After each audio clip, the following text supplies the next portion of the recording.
देख रहे हैं अवाम के उठाए गए सवालात, हालत हाजरा पर तबसरों, तज्जियों, खबरों पर मुहित प्रोग्राम न्यूज लाइन रिदा सैफी के साथ।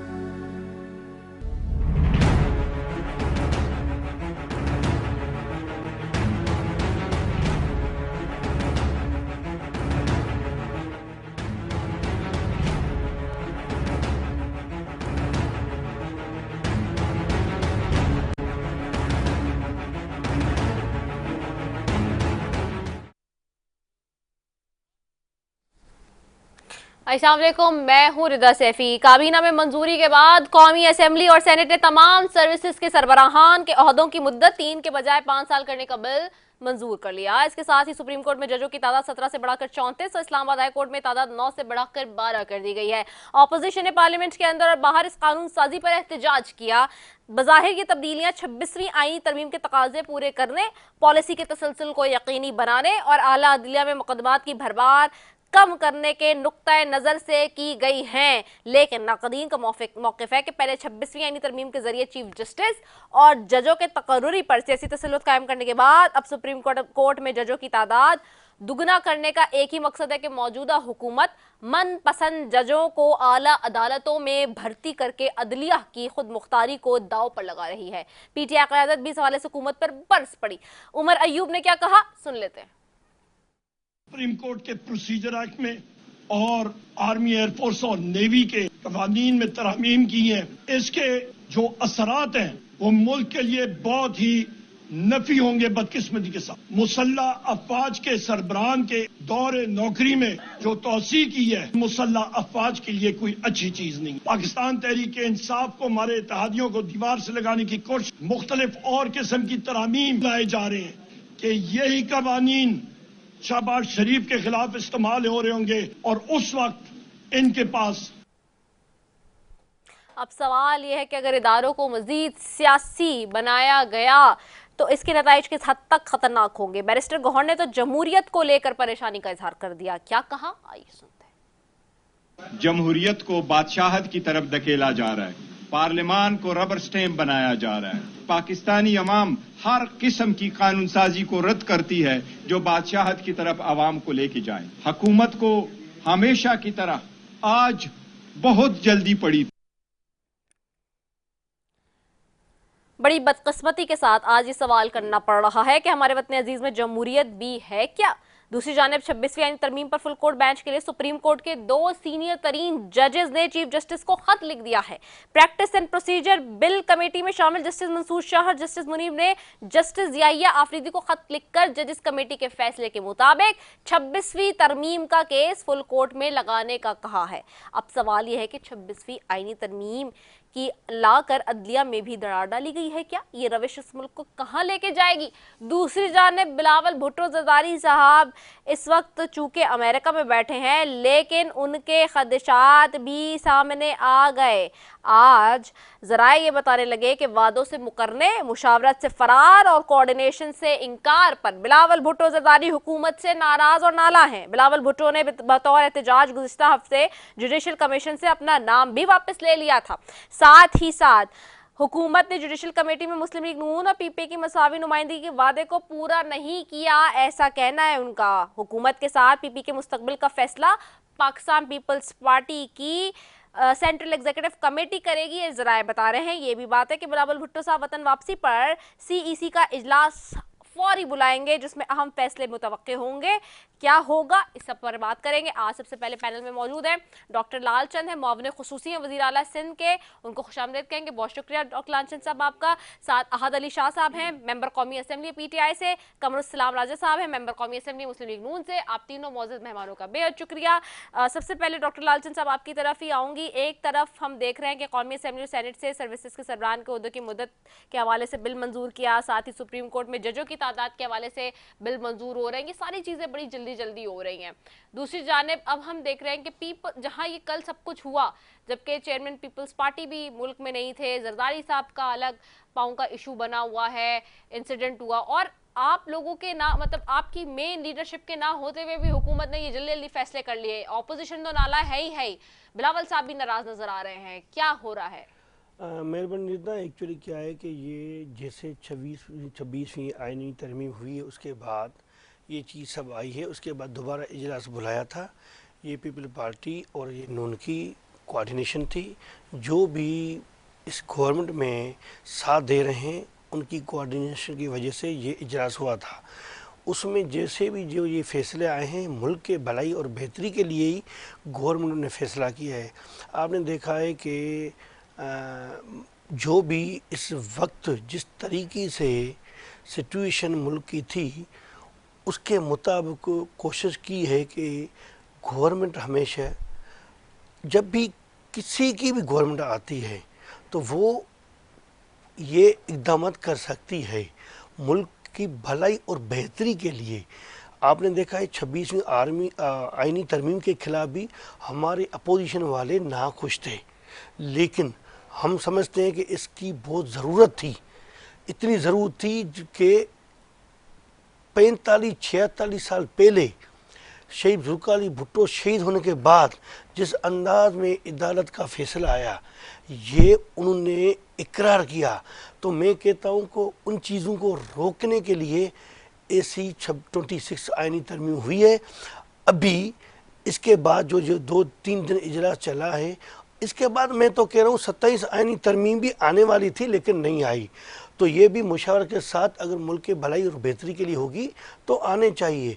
3 से 5 साल की मुद्दत अगर की है गवर्नमेंट ने, तो मेरे ख्याल में तो पहले भी चीफ ऑफ आर्मी स्टाफ को एक्सटेंशन भी मिली है, तो उसमें अगर कोई 3 से 5 साल हुआ है तो मेरे ख्याल में पाकिस्तान की 1947 से लेके अभी तक जिसकी गवर्नमेंट रहती है वो समझती है कि हमको मुल्क में क्या अच्छा काम करना है क्या नहीं करना है। तो मेरे ख्याल में ये गवर्नमेंट ने अच्छा समझ के ये इक़दाम उठाया है, तो उसकी ज़रूरत थी, तो इसलिए गवर्नमेंट ने उन्होंने पास किया है। ठीक हो गया है। अच्छा, अब बात है कि आप कह रहे हैं मुशावरत से, लेकिन बिलावल साहब के तो आ रही है खबर के नाराज है वो, तो अभी तो सीसी का इजलास बुला रहे हैं आप लोग और उसमें फैसले होंगे कि अब हुकूमत के साथ रहना भी है या नहीं। देखो, कुछ चीजें ऐसी होती हैं कि अभी chairman Bilawal Bhutto Zardari out of country था, तो ये जो कल बिल पास हुई क्या उसमें मुशावरत नहीं है? क्योंकि चेयरमैन इसके फौरन बाद ही उनके ये नाला होने की खबरें आ रही हैं। अब देखो न, इजलास में गवर्नमेंट के साथ हमारा भी कोऑपरेशन था, इजलास आ गया, इजलास में ये चीज़ रखी हुई थी, तो लेकिन यह है कि चेयरमैन आउट ऑफ कंट्री था। चेयरमैन को इधर पहले चेयरमैन आ रहा था, लेकिन अपने को चेयरमैन जनाब आसफ ज़रदारी साहब का फ्रैक्चर की वजह से वो 2-3 दिन उधर रहा तो नहीं आ सका, लेकिन उसके बाद ये हो गया। अभी आज ये चीज़ नज़र आई है, तो अगर इसमें कुछ ऐसी चीज़ होंगी तो सीसी के इजलास में हम जो भी पार्टी फैसला करेगी उसके बाद 27 आइनी तरमीम होगी, उसमें सब चीज़ें वापस कुछ न कुछ जो अमेंडमेंट करनी है उसमें अमेंडमेंट कर सकते हैं। ठीक हो गया, 27 में कर सकते हैं। कमरुसलाम साहब आपकी तरफ आऊँगी। कमरुसलाम साहब, हुकूमत ने इतनी जल्दी बिल पास करा लिए कल सारे, अब तो एक्सटेंशन भी मिल गई है जी, क्योंकि मुद्दत मुलाजमत में इजाफा कर दिया गया है। माजी में मरियम नवाज साहिबा के इंटरव्यूज़ आपने यकीनन सुने होंगे, मुझे उसको बताने की ज़रूरत नहीं है। वो कहती थी जब इस तरह के बिल्स और ऑर्डिनेंस आते हैं तो फिर जो है वो डिक्टेशन होती है। खान साहब के बारे में वो कहती थी कि डिक्टेशन देती है एस्टैब्लिशमेंट और वो बोल देते हैं। कल भी मैंने सारे शॉट चलाए थे इसलिए बार बार चला नहीं रही।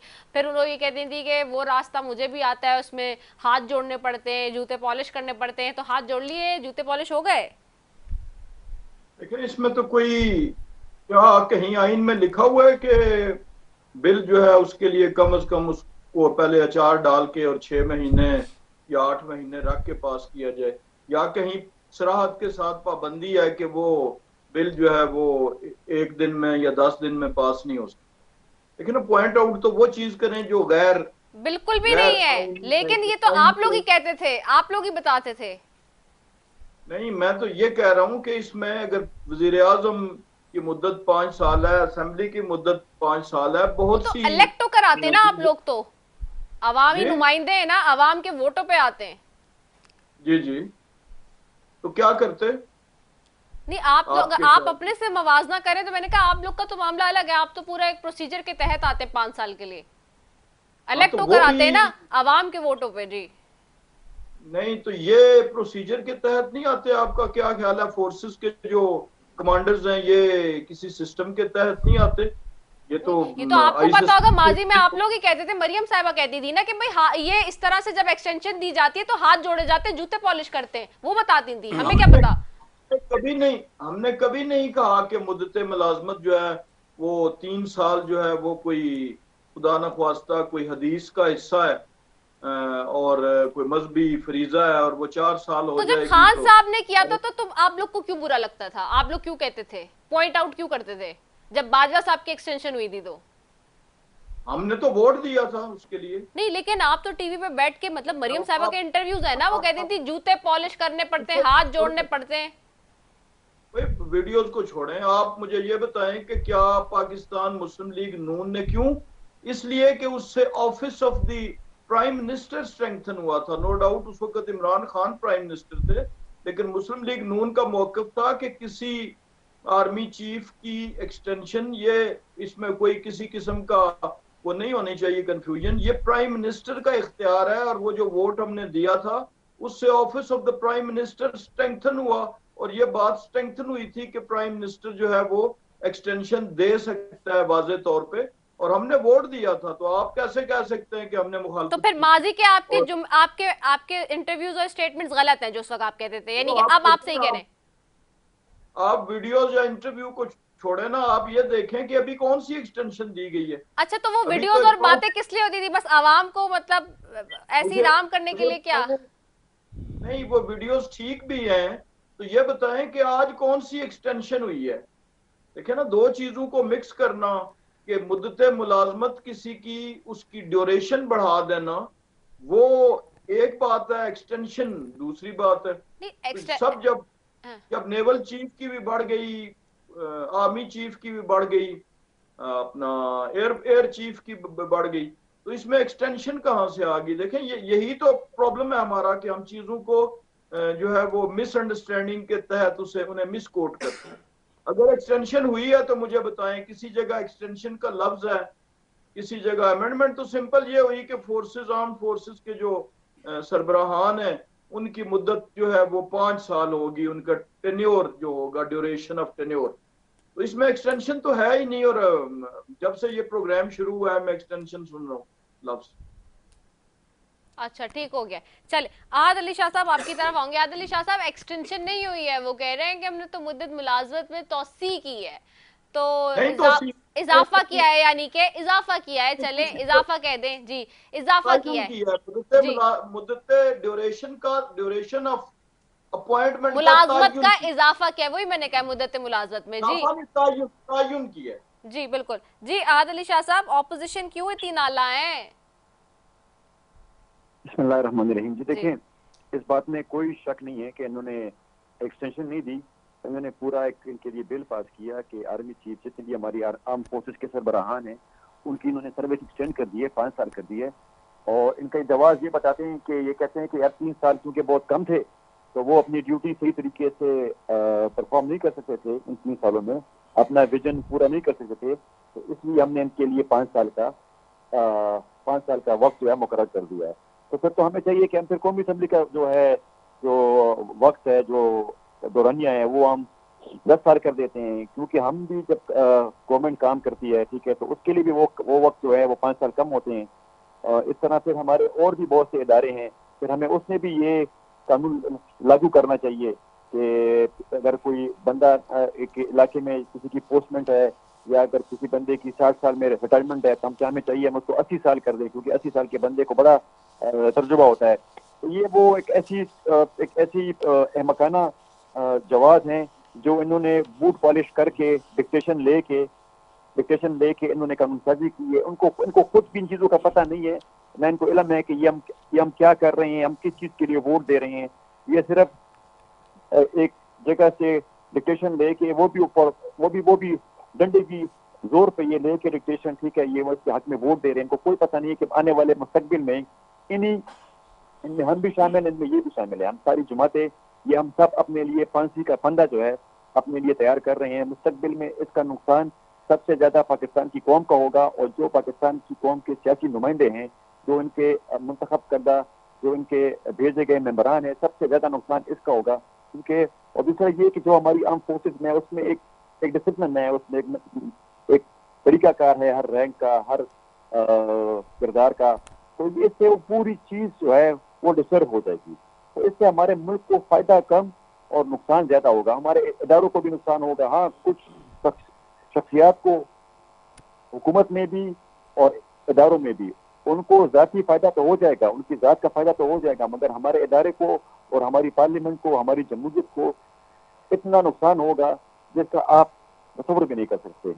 तो ये जिस तरह इसके लिए ये ग्राउंड बना रहे हैं, रीजन पेश कर रहे हैं, तो मैं समझता हूँ कि इनको शर्म आनी चाहिए अपनी इन बातों पे, क्योंकि जब मुस्तकबिल में, जब माजी में एक्सटेंशन दी जाती थी, जिस तरह हमारे एक्स चीफ थे, उन्होंने 9 साल इस मुल्क से, आई थिंक उन्होंने कुछ जिससे पहले जो चीफ थे उन्होंने कितना सर्व किया। तो आया उस टाइम में हमने कौन सी जंगें जीती, हमने कौन सा नया कोई एटम बम हमने ईजाद किया, हमने क्या किया उस टाइम से? कि अगर हमें चाहिए कि हम फिर ऐसी चीजों में एक्सटेंशन दें, ऐसी कानून साजी करें जिससे अवाम और कौम का फायदा हो। हमें चाहिए हम पुलिस की तादाद ज्यादा करें, हम ऐसी कानून साजी करें कि हम ये पूछे कि गरीब बंदा भूखा ना सोए, मगर हम तो वो कानून साजी कर रहे हैं जिससे सिर्फ कुछ शख्सियात को और कुछ इदारे में बैठे हुए लोगों को फायदा हो रहा है, लोगों का जाती फायदा हो रहा है। तो हम अपनी पार्लियामेंट को दिन ब दिन कमजोर कर रहे हैं, हम अपनी अवाम को रोज बरोज ऐसी कानून साजी कर रहे हैं जिससे हमारी आवाम को भी नुकसान होगा, हमारे नुमाइंदों को भी नुकसान होगा, हमारी सियासी साख को भी नुकसान होगा, बल्कि मैं तो कहता हूँ कि हमारे सियासी वजूद को नुकसान होगा। तो इस बात को इनको भी सोचना चाहिए कि भाई जिस तरह हम इस मुल्क को लेके चल रहे हैं, पहले तो इनके पास इख्तियार ही नहीं है। मैं तो मेरी जाती राय ये है कि इनसे तो हमें बात ही नहीं करनी, इनका तो ये हक भी नहीं है कि असेंबली में बैठ के कानून साजी करें। मगर ये अगर किसी तरह बूथ पॉलिश करके आ भी गई हैं, बैठ गई हैं असेंबली में, मगर फिर इनका ये हक नहीं बनता ये पाकिस्तान के अवाम के साथ ऐसा जुल्म करे, ऐसी कानून साजी करे। अगर इन्होंने कानून साजी करनी है तो ऐसी कानून साजी करे जिसमें इस मुल्क की फलाह बहबूद के लिए वो जो कानून उसके फलाह बहबूद के लिए काम आए, ना कि सिर्फ और सिर्फ किसी को नवाजने के लिए या अपनी हुकूमतें बचाने के लिए। अगर जब इस तरह ने बात की कि उन्होंने भुट्टो साहब की मिसाल दी कि भाई उस टाइम पे वो फैसले गलत हुए, भुट्टो साहब को अल्लाह मदद नसीब करे, उनको फांसी हो गई, ठीक है। तो इनको सोचना चाहिए कि उस टाइम पे इस हमारी कानून में क्या गलतियां थी, इनको वो गलतियां आइडेंटिफाई करनी चाहिए। इनको ये ना चाहिए ये करें कि भाई ये किस तरह अपनी हुकूमत बचाएं और किस तरह ये किसी के डिक्टेशन को लीगल कवर दें इस अदलिया के थ्रू। तो ये सरासर नाइंसाफी होगी, ज्यादती होगी, अपने साथ भी कर रहे हैं, हमारे साथ भी कर रहे हैं और कौम के साथ भी कर रहे हैं। अच्छा, ऑपोजिशन की क्या स्ट्रेटेजी है, क्या लाएअमल है? आप लोग तो कहते रहे कि हम चीफ जस्टिस को नहीं मानेंगे, फिर मान लिया, अब आप लोग कहते रहे कि जी नहीं, ये देखें, पाकिस्तान तहरीक इंसाफ में हम अपने हर इदारे का एहतराम करते हैं, वह हमारी जुडिशरी हो। हमें सिर्फ और सिर्फ जो सीनियरिटी का सुप्रीम कोर्ट का जो उनका एक बिजनेस था, हम चाहते थे कि वही प्रोसीजर फॉलो हो। हमने किसी जज के किरदार पे या उसकी क्रेडिबिलिटी पे हमने सवाल नहीं उठाया। जो भी पाकिस्तान का चीफ जस्टिस बनेगा हमें काबिल कबूल होगा, जो भी जिस इदारे का सरबराह बनेगा हमें काबिल कबूल होगा। हम अपने मुल्क को कमजोर नहीं करना चाहते। मोस्टली ये गवर्नमेंट जो है हमारी बातों को ऐसे तरीके से प्रेजेंट करती है कि जिससे एक गलत गुमान पैदा होता है जुडिशरी में, इदारों में, पाकिस्तान तहरीक इंसाफ की लीडरशिप में, उनके बीच में। तो पीटीआई बिल्कुल पहले दिन से किसी भी जज के खिलाफ हम नहीं थे, ना पहले थे और ना अब। ठीक हो गया है। अच्छा, मैं आपकी तरफ आऊंगी डॉक्टर लालचंद साहब।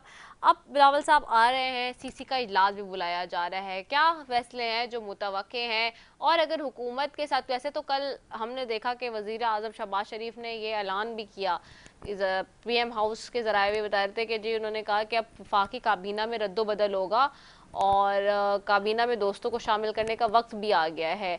लेकिन इतनी अहम तरमीम और बिल आ रहे थे जब पार्लियामेंट के अंदर बिल्स खास तौर पे जब आ रहे थे, तो उस वक्त चेयरमैन का ना होना, लीडरशिप का ना होना, जजाई साहब भी मौजूद नहीं, मेन लीडरशिप ही नहीं है, उसके बाद हुकूमत ये करवा लेती है और फिर बिलावल साहब के ये स्टेटमेंट आना, ये बहुत बड़ा एक क्लैश तो नज़र आ रहा है। ये क्लैश कहाँ तक है, किस लेवल तक है और ये क्या हल हो जाएगा सीसी की मीटिंग में? अब पहले तो मैं अपना हमारा भाई है, पीटीआई का दोस्त है, उसका मैं दूं कि बड़े अफसोस के साथ कहना पड़ता है कि अब इनको अवाम का फ़ायदा नज़र आ रहा है। पहले 3.5 साल इन्होंने गवर्नमेंट चलाई, उस टाइम पे जो काम हो रहा था उस टाइम पे आवाम नहीं इनको याद आ रही थी। इतना इदारों पे हमला हुआ है तो उस पर आवाम इनको याद नहीं रही थी। उस टाइम पे इसको मुल्क के इदारों पे हमला करके इतना इंटरनेशनल लेवल पे हमें पाकिस्तान को बदनाम किया, उस पे इनको ये चीज़ें याद नहीं आ रही थी। अभी जो गवर्नमेंट कोई आईनी तरमीम करके आ रही है या मुलाजम मुद्दत में 3 साल से 5 साल का इजाफा किया है, वो गवर्नमेंट का आईनी हक है, गवर्नमेंट कर सकती है। तो उस पर इनको बड़ा ऐसे दे रहे हैं कि ये अवाम का इसका नुकसान है। तो अवाम को कोई नहीं है, अवाम के लिए भलाई और बेहतरी के लिए सोचना चाहिए। जो गवर्नमेंट में होता है वो गवर्नमेंट की पॉलिसी अच्छी बनाते हैं तो वो अवाम के भलाई और बेहतरी के लिए ही ये गवर्नमेंट काम कर रही है। 3.5 साल मुझे अफसोस के साथ कहना पड़ता है कि अगर ये ऐसी पॉलिसी नहीं चलाते तो ये 3.5 साल के बाद इनको गवर्नमेंट से पहली मर्तबा बाहर निकलना पड़ा। ये इनको नहीं निकालते, लेकिन उनका हाल ये था, मुल्क को कहाँ तक पहुँचा दिया, मैशत तबाह बर्बाद हो गई। और उसके बाद अफसोस के साथ करना पड़ता है, मुझे ये बातें अभी कहना भी नहीं चाहिए, लेकिन मजबूरन में मैं याद दिलाना चाह रहा हूँ कि दुनिया के कोने कोने पे प्राइम मिनिस्टर पाकिस्तान जाके जरदारी चोर है, डाकू है, नवाज शरीफ चोर है, डाकू है, तो मीन्स ये मुल्क को बदनाम करने की। और जिस तरीके से अभी चीफ जस्टिस ऑफ पाकिस्तान फ़ायद ईसा गया तो उसके पास लंदन में इनके पीटीआई के लड़कों ने घेराव किया, शेम किया या अंडा कोई फेंका। ये किसकी पॉलिसी है? ये अवाम की खिदमत के लिए थोड़ी काम कर रहे हैं, ये तो मुल्क को बदनाम करना चाहते हैं, ये मुल्क की पार्लियामेंट को तबाह करना चाहते हैं। ये कहते हैं कि मुल्क में, मुझे तो अफसोस के साथ पता करना पड़ता है कि ये किसकी एजेंडा पे काम कर रहे हैं। कोई भी अपना घर तबाह बर्बाद नहीं करता है, घर का सरबराह कभी भी घर को तबाह नहीं करता है। ये हमारा प्राइम मिनिस्टर पाकिस्तान इमरान खान था, अपने मुल्क को जाके दूसरे मुल्क में यही गिलाएं, यही बुराएं, यही खामियां करता था। हाँ, आपने देखा उसके बाद पीडीएम की गवर्नमेंट थी, चेयरमैन बिलावल भुट्टो ज़रदारी साहब फॉरेन मिनिस्टर बना, लेकिन मुल्क के लिए कितना काम किया। और कभी भी पीछे 3.5 साल जो भी उसका फॉरेन मिनिस्टर रहा है, जो भी प्राइम मिनिस्टर रहा है, लेकिन उसकी बुराई कभी नहीं की। बोला हम अच्छा काम करना जा रहे हैं, इंशाअल्लाह ताला अच्छा काम करेंगे। उसके बाद अभी आपने देखा है कि उसके बाद IMF को लेटर लिखना या अमेरिका का लेटर लिखना, तो ये थोड़ा ही मुल्क को अब आप खुद अपना सोचो तो आप क्या सोच रहे हैं। हाँ, जब ये आईनी तरमीम होती है या कोई ऐसे बिल पास होते हैं तो उसके लिए इनको अवाम याद आ जाती है। अवाम का याद आप इतना ना करो, अवाम का टेंशन आपको मेरे ख्याल में नहीं लग रहा है। अवाम का टेंशन ये जमहूरी पार्टी होती है, वो जमहूरी पार्टी पाकिस्तान पीपल पार्टी है। जिस अंदाज से चेयरमैन बिलावल भुट्टो ज़रदारी साहब रोल कर रहा है उसको अवाम का दुख दर्द है, वो कर सकता है। हाँ, ये बाकी रही बात आपकी को चेयरमैन आउट ऑफ कंट्री था, ये बात आपकी सही है, चेयरमैन आउट ऑफ कंट्री था। अब आएगा इजलास, इनका प्रोरोक हो गया है, आने के बाद सीसी का इजलास होगा। अगर मुल्क की भलाई बेहतरी के लिए सीसी ने फैसला किया हमको पार्लियामेंट में उनके नून के साथ शमूलियत करनी है तो वो फैसला सीसी करेगी। इस वक्त चेयरमैन बिलावल भुट्टो ज़रदारी साहब का प्रोग्राम कोई ऐसा नज़र नहीं आ रहा है, तो हम पाकिस्तान पीपल पार्टी नून की गौर में हिस्सेदार बने। हाँ, मुल्क के जो भलाई बेहतरी के लिए फैसले हो रहे हैं उसमें हम उनका साथ देते रहे हैं और इंशाअल्लाह ताला ये ऐसे कोई आई बात तो हम उनका गवर्नमेंट का साथ देते रहेंगे। ठीक है, कमर साहब आपकी तरफ आऊंगी। एक तरफ ये चले, ये तो हमने देखा कि मुद्दत मुलाजमत में इजाफे की हमने बात की, दूसरी तरफ जजेस की तादाद के मामलात भी हैं। अब ऑपोजिशन, जैसे तो आपने बेस्ट गौहर का और उमैर अयूब साहब के शॉर्ट्स भी सुने ही हैं, ऑपोजिशन ये बात करती है कि देखें ये अदलिया में दरार डालने की कोशिश की जा रही है इस वजह से कि जी इदारों में अपने लोग लाने की साजिश एक बार दफ़ा फिर जन्म ले रही है। और आप भी माजी में ये बात करते रहे थे जब जिस तरह से ऑपोजिशन उस वक्त आप ऑपोजिशन में तो उस वक्त की हुकूमत फैसले कर रही होती थी। आज वही चीज़ें जिसको आप पॉइंट आउट करते थे, हाईलाइट करते थे, वो आप भी कर रहे हैं। तो क्या ये मतलब हर दफ़ा इसी तरह से होता रहेगा? हमने कोई माजी से सबक नहीं सीखा? आप माजी में तो खड़े होकर ऑपोजिशन में जब आप लोग थे तो आप लोग बहुत अच्छी मरियम साहिबा तकारीरें करती थी, नवाज शरीफ साहब जो जलसों में बात करते थे, अब वही सारी चीज़ें आज की ऑपोजिशन बात करी और आप हुकूमत में तो उसी तरह से ही अपेरेंटली लग रहा होता है कि प्ले कर रहे हैं। देखिए, एक तो ये रवायत है कि अपोजिशन में जब होते हैं तो अपोजिशन का काम ही क्रिटिसाइज करना है बाय डिफॉल्ट। यानी उन्होंने हुकूमत के मामलात में बेहतरी लाने के लिए दुनिया भर में अपोजिशन क्रिटिसाइज करती है, तो अब इसको ये स्ट्रेट फॉरवर्ड ये कह देना कि जी ये गलत है या कोई, तो अपोजिशन का काम क्रिटिसिज्म करना है और मेरा ख्याल है कि जमहूरियत में उन्हें इसकी इजाजत होनी चाहिए। अब आ जाते हैं कि वो जो आपने कहा कि जुडिशरी में वो क्या डालना, अपना फरका डालना, दरार डालने की बात हो रही है जी, ऑपोजिशन कह रही है जी, दरार डालना या तकसीम कर डालना। तो इसमें जजेस की तादाद बढ़ाने में तकसीम कहाँ से आ गई, और क्या जुडिशरी में तकसीम पहले नहीं थी? क्या जस्टिस जब वो थे अपना साकिब निसार साहब, तो तब वो वही 5 रुकनी बेंच और 3 रुकनी बेंच एक ही तमाम फैसले नहीं करता था? क्या बंदयाल साहब के दौर में जुडिशरी में दरार नहीं थी? तो दरार अगर होगी, मसलन आज पता चला कि 3 जजेस ने एक तरफ वोट दिया और गालबन 3 ने दूसरी तरफ दिया, जो आज जुडिशल कमीशन का इजलास हुआ, तो इसको दरार तो नहीं कहा जा सकता। ये तो एक डिफरेंस ऑफ ओपिनियन है। इससे पहले फैसले जो हुए अदालतों के बहुत से, आर्टिकल 63A का जो पहला फैसला हुआ था उसमें भी जजेस की बेंच के अंदर डिफरेंस थे, मुतफिका फैसला नहीं था। जो दोबारा अभी हुआ उसमें भी नहीं था। तो इसको दरार या तफरका नहीं कहना चाहिए, इसे डिफरेंस ऑफ ओपिनियन कहना चाहिए। और ये मैं समझता हूँ कि एकेडमिकली और इंटेलेक्चुअली जजेस में होना भी चाहिए। उनका अपने अपनी नजर से, अपने अपने व्यू से देखते हैं। लेकिन बहरहाल कंक्लूजन यह है कि जजेस की तादाद बढ़ाने को किसी सूरत भी दरार डालने की कोशिश नहीं करार दिया जा सकता, क्योंकि अगर दरार उसी को आप कहते हैं डिफरेंस को, तो जज ज्यादा होंगे तब भी उनका आपस में डिफरेंस ऑफ ओपिनियन तो होगा। इस चीज की क्या गारंटी है कि जज कम है तो उनमें डिफरेंस ऑफ ओपिनियन नहीं है और ज्यादा है तो वो है? एक बात। दूसरी बात यह है कि जब ये इल्जाम लगाया जाता है कि हुकूमत या एग्जीक्यूटिव जुडिशरी को कंट्रोल करने की कोशिश कर रही है, तो क्या कंट्रोल, मेरा सवाल यह है कि कंट्रोल कम नंबर पे आसानी से होता है या ज्यादा नंबर पे आसानी से होता है? यानी 17 या 16 लोगों को कंट्रोल करना क्या आसान है या 34 लोगों को कंट्रोल करना आसान है? तो ये सारी चीजें जो है वो लॉजिकली जो है वो फिट नहीं बैठती, और लॉजिक के अदसे से अगर लेंस से आप देखें तो ये चीजें महज रेटरिक तो नजर आता है, इल्जामात तो नजर आते हैं, लेकिन इसमें कहीं भी, जैसा अभी देखें अभी जितनी गुफ्तगू हुई मेरे बाद भी, उसमें भी एक्सटेंशन कहा गया। तो एक्सटेंशन का लफ्ज तो ना किसी उस ओरिजिनल मसवदे में मौजूद है, ना उस लेजिस्लेशन में मौजूद है। वो तो simple tenure of the post है, और टेन्योर ऑफ द पोस्ट ये एक इंतजामी फैसला है, ये कोई ऐसी चीज नहीं है, ना ये कोई कॉन्स्टिट्यूशनल अमेंडमेंट है। ये अगर ये गलत साबित होती है, फर्ज किया, तो किसी टाइम में इन द लेटर स्टेज इसको एक सिंपल एनेक्टमेंट है उसके जरिए या इवन ऑर्डिनेंस के जरिए इसे रिमूव किया जा सकता है। तो कोई ऐसी क़यामत नहीं आ गई। मौलाना फजलुर रहमान साहब जो हमेशा अपोजिशन में मुखालफत करते थे 26वीं आईनी तरमीम के भी इब्तदाई ड्राफ्ट की, लेकिन उन्होंने भी यही कहा कि हम इसको ज्यादा अहमियत नहीं देते, ये एक इंतजामी फैसला है। और ऑब्वियसली एक जनरल ने ही, किसी पार्लियामेंटेरियन ने या मिनिस्टर ने आर्मी को या एयरफोर्स को या नेवी को हेड नहीं करना, कमांड नहीं करना, ऑब्वियसली किसी जनरल नहीं करना है।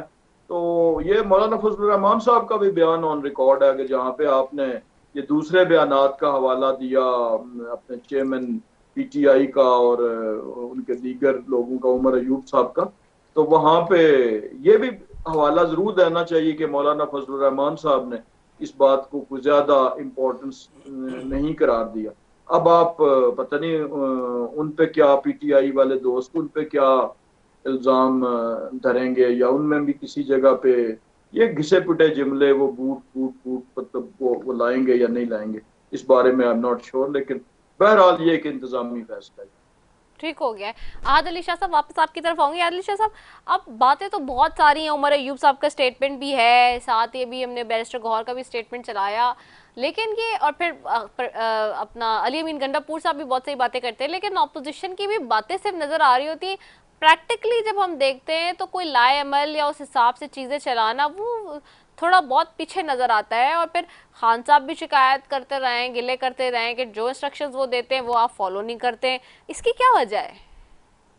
देखें, ऐसी कोई बात नहीं है। ठीक है, अगर आप जब से पाकिस्तान तहरीक इंसाफ अपोजिशन में बैठी है तो जितनी फाल अपोजिशन पाकिस्तान तहरीक इंसाफ ने की है, तो आप देख लें पाकिस्तान की असेंबली की तारीख में इस तरह की अपोजिशन आपको नहीं मिली कि जितनी वो मुताबिक है हर चीज में, हर अमिटमेंट में, हर कानून साजी में। हम अपना सांस लेते हैं, हम अपना प्रोटेस्ट रिकॉर्ड करते हैं। और दूसरी बात यह कि जब आपने बात की हमारे चीफ मिनिस्टर साहब की, तो जब आप देखें एक चीफ मिनिस्टर को आप इस्लामाबाद से आप उसको इस्लामाबाद में आने की इजाजत नहीं देते, ठीक है, तो उसके साथ आप वफाक का रवैया देख लें, उसके साथ वफाक का रवैया किस तरह का है। ठीक है, 2 दफा हमारे पीएम साहब आए केपी के हाउस इस्लामाबाद, पुलिस ने धाबा बोला खैबर पख्तूनख्वा हाउस से, वहाँ पे दरवाजे तोड़े, खिड़कियां तोड़ी, हमारे पठान रवायात की इन्होंने दचियां उड़ा दी। ये खैबर पख्तूनख्वा पूरे पठानों का घर है, ये इस्लामाबाद की मलकियत नहीं थी, ये खैबर पख्तूनख्वा हुकूमत की मलकियत थी, ये हमारे पठानों की मलकियत थी, ये हमारे सूबे की मलकियत थी। तो जब एक चीफ मिनिस्टर के साथ इनका रवैया इस तरह का होगा और उसको आप उस किसी मुजरिम में और चीफ मिनिस्टर में आपको फर्क नजर ना आए कि ये इस्लामाबाद में खैबर पख्तूनख्वा का चीफ मिनिस्टर आया हुआ है या कोई मफरूर आया हुआ है इस्लामाबाद। दूसरी बात यह कि हम अभी भी 9 तारीख को हम हवाबी के मकान पर जलसा कर रहे हैं। हम अपनी भरपूर ताकत का मुजाहरा करेंगे और वहाँ पे हम एक मुश्तरका करारदाद पास करेंगे। जो भी इस मुल्क में ये गैर कानूनी कानूनसाजी की गई, जो भी इमरान खान को गलत तरीके से कैद रखा गया है, तो हम एक जमहूरी जमात हैं और हमारे जितने भी हमारे एक्शन होंगे वो सियासी होंगे, वो जमहूरी होंगे। हम इस तरह नहीं करेंगे कि हम बंदूक उठा के जाके इस्लामाबाद पे चढ़ाई कर देंगे। हमारा सियासी हमारी जद्दोजहद है वो जारी रहेगी और ये हमारा एक सियासी हक भी है, हमारा जमहूरी हक भी है। तो हमारा जो भी लाइमल होगा वो पोलिटिकल होगा और वो जमहूरी अंदाज से होगा। और दूसरे मेरे बात में कि इनको क्या मसला है कि जजेस की तादाद ज्यादा करने से या आर्मी चीफ की एक्सटेंशन उसकी मुद्दत मुलाजमत ज्यादा करने से। देखिए, हमारे सामने भी है, हमारे दीन में है कि अमाल का दारोमदार नीयत पर है। ठीक है, अगर आपका अमल अच्छा है और आपकी नीयत ठीक नहीं है तो उसकी कबूलियत नहीं होती। तो अगर आप ये अपने दिल पे हाथ रख के कह दें, ठीक है, तो ये जिस तरीके से आए हैं, जिस नीयत से आए हैं और किन की इमाम पर ये असेंबली में आए हैं और फिर ये किन की इमाम पे ये कानूनसाजी कर रहे हैं, तो दूध का दूध और पानी का पानी हो जाएगा। तो उनकी नीयत बिल्कुल ठीक नहीं है। अगर ये जजेस की तादाद ज्यादा करते हैं तो पाकिस्तान में इस टाइम आपको डॉक्टर की अच्छी जरूरत है, आप उनकी तादाद ज्यादा कर लें, आपको टीचर्स की तादाद ज्यादा कर लें, आप पुलिस की तादाद ज्यादा कर लें, तो आपको क्या अनपड़ी है कि इतने सख्त हालात में कि मुल्क कर्जों में डूबा पड़ा हुआ है, हमारी माशी हालात ठीक नहीं है, हमारे मुल्क में अनस्टेबिलिटी है, हमारे मुल्क में बेरोजगारी है, और आप तो पढ़िए कि नहीं हमने तो आर्मी चीफ जो है ना उसकी मुलाजमत जो है वो हमने 5 साल करनी है, नहीं हमने जो है अदले की जो है तादाद ज्यादा करनी है। अगर अपने अदले की तादाद ज्यादा करनी है तो आप असातिज़ा की भी ज्यादा करें, आप डॉक्टर की भी ज्यादा करें, तो इससे आवाम को फायदा होगा। आप तो पता नहीं किस कीमा पे लगे हुए हैं, आप किसके इशारों पे लगे हुए हैं, आप किसकी खिदमत कर रहे हैं, आप आवाम की खिदमत कर रहे हैं कि आप अशरफ की खिदमत कर रहे हैं। तो ये सवाल इनको खुद से भी पूछना चाहिए और आने वाले वक्त में पाकिस्तान की अवाम इनसे ये जवाब पूछेगी और इनको ये जवाब देना पड़ेगा। ये सारी जिंदगी ना हमने अपोजिशन में बैठना है ना इन्होंने हुकूमत में रहना है। उससे पहले हम भी हुकूमत में रहे हैं, ये अपोजिशन में रहे हैं। ये अपना किरदार भी देख लें, हमारी तर्ज हुकूमत भी देख लें, आप खैबर पख्तूनख्वा में हमारी परफॉर्मेंस देख लें, आप सेहत कार्ड देख लें, आप लाइफ इंश्योरेंस देख लें, जितनी भी हमारी परफॉर्मेंस है कोई सुबह आके बैठे हमारे साथ करे परफॉर्मेंस। और दूसरे ने बात की कि भाई पीटीआई वालों ने ये कल्चर वो किया है कि भाई नवाज शरीफ चोर है, जरदारी साहब चोर हैं। तो देखें, नवाज शरीफ को पहले इमरान खान ने चोर नहीं कहा था, नवाज शरीफ को पहले पीपल्स पार्टी ने चोर कहा था और पीपल्स पार्टी को पीटीआई ने पहले चोर नहीं कहा था, पीपल्स पार्टी को मुस्लिम लीग नून ने पहले चोर कहा था। तो अब ये दोनों पहले खुद को चोर कहते थे और अब इन्होंने ये खुद अभी एक दूसरे के साथ गले मिल के बैठ गई और हुकूमत कर रहे हैं। तो ये सवाल को खुद से करना चाहिए कि ये पहले चोर थे और अब ये भाई बन गए हैं। तो ये हमें ये जानना चाह रहा है कि हमने इनको चोर, ये एजाजात, ये तमगात हमने इनको दिए, ये दोनों लफ्ज़ात इन्होंने खुद को दिए हैं एक दूसरे को। ठीक हो गया, लास्ट कमेंट रखता है। जी लाल साहब, अपनी एमएनए साहब की बात मैंने सुनी, मैं कहता हूँ अब वक्त वो नहीं है, अब वक्त चेंज है। जिस अंदाज से हम कह रहे थे कि आपने इदारों पे हमले किए थे, आप मानने के लिए तैयार नहीं थे, लेकिन अभी केपी के चीफ मिनिस्टर है, जिस अंदाज से ज़बान इस्तेमाल कर रहा है, जिस अंदाज से पहले भी ज़बान इसने इस्तेमाल की थी हमारी ख़वातीन पे, मैं वो दोहराना भी नहीं चाह रहा हूँ। अभी बोल रहा है कि कफन बांध के हम इस्लामाबाद पे निकलेंगे। तो मीर अब क्या मैसेज दुनिया को देना चाहते हैं? अब आवाम की खिदमत क्या ऐसी खिदमत करेंगे? बाल इतने बड़े करके, ये जैसे गुंडागर्दी करके ये मुल्क को टीवी पे आके ऐसा अंदाज दिखाता है हम सर पे कफन बांध के निकलेंगे। क्या आप जहाज पे निकलना चाह रहे हैं? अब मुल्क की भलाई और बेहतरी का काम करो आवाम के लिए। कभी आपने सोचा है कि आवाम के लिए काम करने के लिए आपने कभी सोचा है आप इस आईनी तरमीम के खिलाफ या कोई और चीज़ आती है जो गवर्नमेंट कोई अच्छा बिल लेके आता है उसके खिलाफ जाके कंटेनर पे पहले भी आपने ये काम किया और अभी भी चीफ मिनिस्टर का होता है। मज़ा की बात नहीं है। आप चीफ मिनिस्टर होते हुए बबकियाँ मारते हैं। तो ये मेरे ख्याल में अंदाज क्या है आपका? ये आप मैसेज पीटीआई अच्छा देना चाह रही हैं आवाम को? तो हमारे पास चीफ मिनिस्टर ऐसे हैं जो गुंडागर्दी का इस्तेमाल करके ऐसे इस्तेमाल करके, ये तो मेरे ख्याल में मैं तो हाथ से मानता हूँ कि कोई भी सियासी पार्टी ऐसी ज़बान इस्तेमाल नहीं करती है। हमारी शहादतें हो गई, हम खामोशी से एहतजाज किया, हमने रिकॉर्ड एहतजाज किया। हमारी कुर्बानियाँ हो गई, हमने रिकॉर्ड एहतजाज करवाया, हमने ये बबकियाँ नहीं मारी। लेकिन मैं कहता हूँ अवाम पे ये मैसेज अच्छा नहीं जा रहा है। थोड़ा किबला अब सीधा करो। मुल्क की भलाई बेहतरी के लिए एक दूसरे का साथ देना चाहिए। तो मिल के जुल के मेरे ख्याल में हम काम करें तो वो बेहतर होगा। ठीक हो गया है। बहुत शुक्रिया डॉक्टर लालचंद साहब आपका, कमर इस्लाम साहब आपका और आदिल चौधरी। वक्त खत्म हो गया, मेरे पास बिल्कुल खत्म हो गया है। इसी के साथ नाज़रीन अपनी मेज़बान रफ़ीक को दीजिए इजाज़त। पाकिस्तान जिंदाबाद।